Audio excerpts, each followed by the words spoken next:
एक बहुत गंभीर चीज इस बजट में किसानों के लिए हो गई। उस चीज ने किसानों को उद्वेलित कर रखा है। मुझे नहीं पता सदन के सदस्य जानते हैं या नहीं जानते हैं, इस बजट में एक ऐसी घोषणा हो गई कि हर कृषक परिवार जो है वो इतना भयभीत है कि मैं बयान नहीं कर सकता। वो है हक त्याग। हो सकता है बहुत से माननीय सदस्य इसके बारे में जानते नहीं हो, जो शहरों से आएंगे वो तो जानेंगे नहीं। इस बजट में एक प्रावधान हुआ कि जो भी फैमिली की पारिवारिक कुछ भी संपत्ति के बारे में कुछ भी लेन देन आदान प्रदान होगा, उस पे 1.5% स्टैंप ड्यूटी लागू होगी, जिसका एक्चुअल इफेक्ट 1.8% आ रहा है।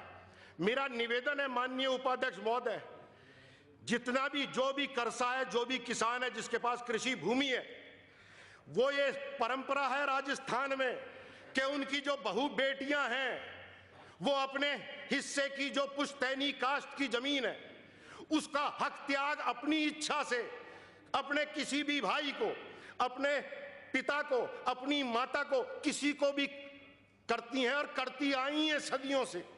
इसी से परिवार कायम रहते हैं और इसके तहत आने से हर परिवार, हर कृषक परिवार जो है वो हक त्याग नहीं करा सकता। उसको 1.8% ड्यूटी लग रही है 8 तारीख से। मैं इतना उदाहरण दे रहा हूं, जयपुर जिले में 20 लाख रुपए की डीएलसी है अमूमन सब जगह पे।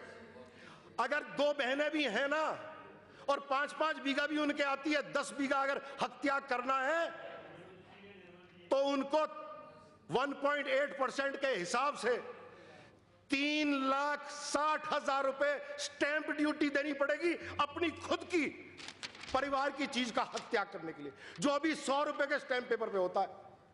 यह जुल्म मत करिएगा। मैं जानता हूं माननीय मुख्यमंत्री महोदया को इस चीज का पता नहीं होगा, यह अधिकारियों को भी नहीं पता होगा, लेकिन हर घर में ये, मैं जहां जाता हूं वहां ये बात आती है कि यह अन्याय कैसे हो सकता है।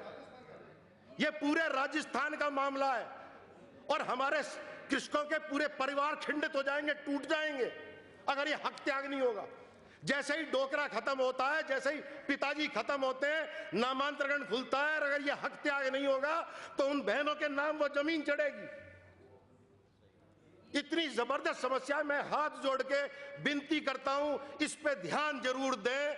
ये आपके इसमें सिर्फ एक क्लैरिफिकेशन गवर्नमेंट का आना चाहिए कि हक त्याग के जो मामले हैं, जो 100 रुपए के स्टैंप पे होते थे, वो इसके तहत नहीं आते हैं। बाकी जो आपने 1.5% लगा रखा है, बहुत बढ़िया सब कुछ है। आपने मुझे बोलने का समय दिया और मैं आपकी मेहरबानी चाहता हूं। और माननीय मंत्री महोदय, मैं क्षमा चाहता हूं, मेरी बात आपको कोई बुरी लग गई है उसके लिए माफी चाहता हूं।